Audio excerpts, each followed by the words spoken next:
Hi. So in this video I will be talking about some of the important qualities of meditation which we need to keep in mind during the time that we do the walking or the sitting meditation. So it's not enough for us to say that we're doing the walking, we're doing the sitting on a regular basis and expect that we should all receive the same benefits from the practice no matter what's going on in our minds or how we're carrying out the practice. Our practice has to have certain important qualities to it in order for us to consider that our practice is a success, in order for us to really get something out of it. The first important quality of meditation practice is that we have to make the acknowledgement in the present moment. Our mind should always be in the here and now. We cannot let our minds fall into the past or go ahead into the future. We shouldn't think about how many more minutes are left in the practice or how many minutes we've practiced or so on. Our mind should always be in the present moment. We should also be continuously in the present moment.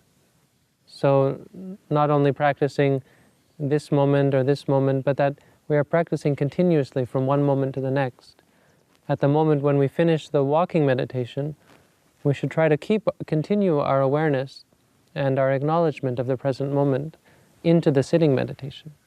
Once we finish the sitting meditation, when we're going to get up and go on with our lives, we should try to continue into our lives, carry on continuously. During the time that we're doing the walking meditation, the same, we should try to keep our minds in the present moment through the whole of the practice.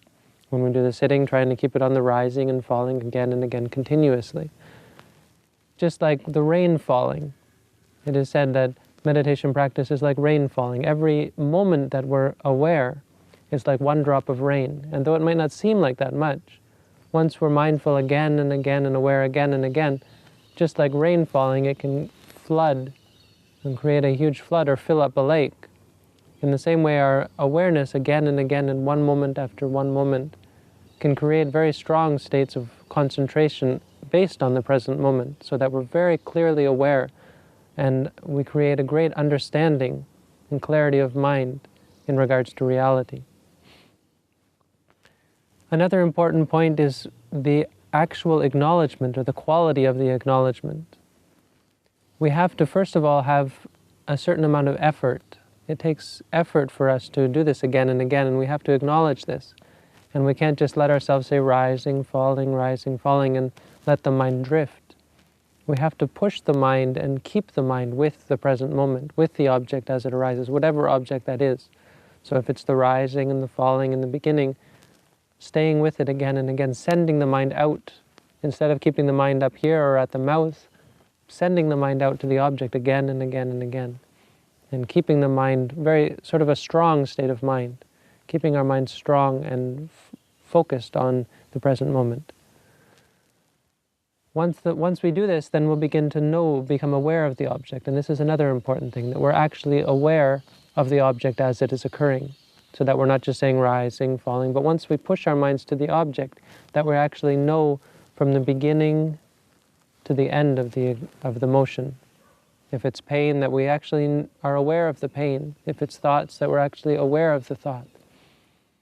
Once we become aware of the thought, then we can make the acknowledgement. And this is, of course, the most important part, is that actually we grasp and we fix the mind on that awareness, not letting it continue on into liking or disliking or creating all sorts of mental activity or judgments about the object.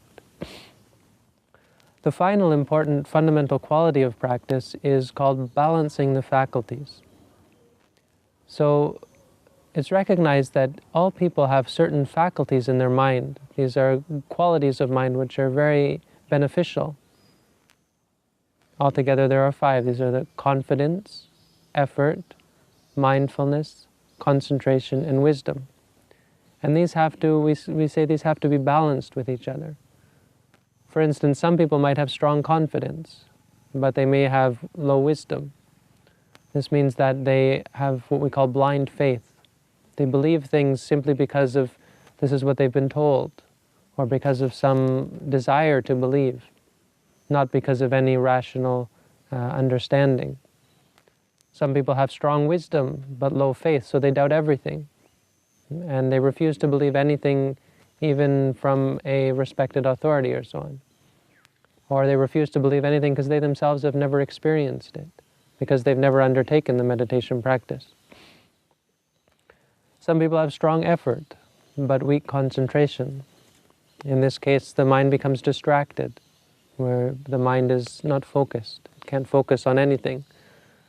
Some people have strong concentration, but weak effort.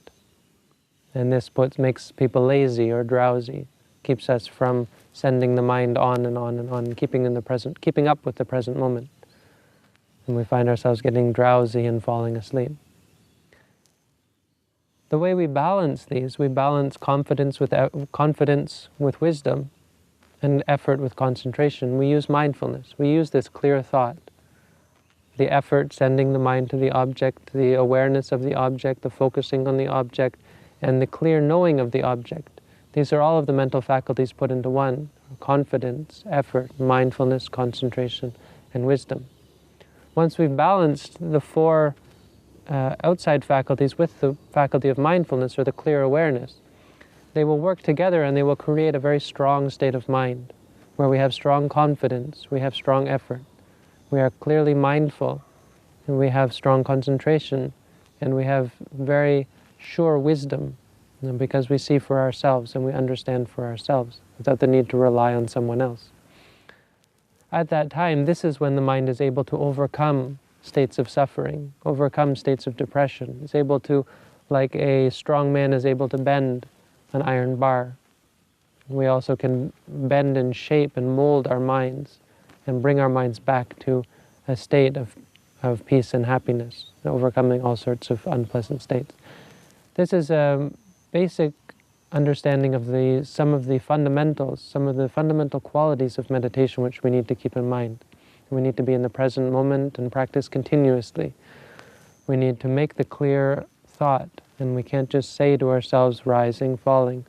We have to actually know what's going on in the present moment. And we have to balance the faculties. So this is another in the series on how to meditate, and this is sort of a addition to the actual technique of meditation, which is meant to give a better, stronger quality and a greater benefit to the meditation practice. So I hope that through this you are able to find peace and happiness and freedom from suffering. Thank you again for tuning in, and all the best.